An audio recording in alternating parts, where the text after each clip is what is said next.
කතාවට ආවතින් ඔයා අද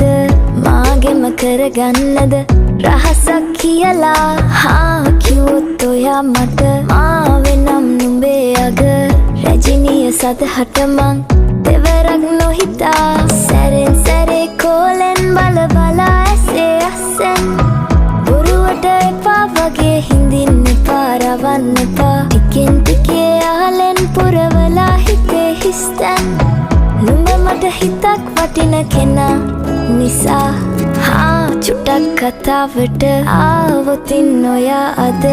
මාගෙම කරගන්නද රහසක් කියලා හා කිව්වොත් ඔයා මට මාවෙනම් නුඹේ අග රැජිනිය සදහට මං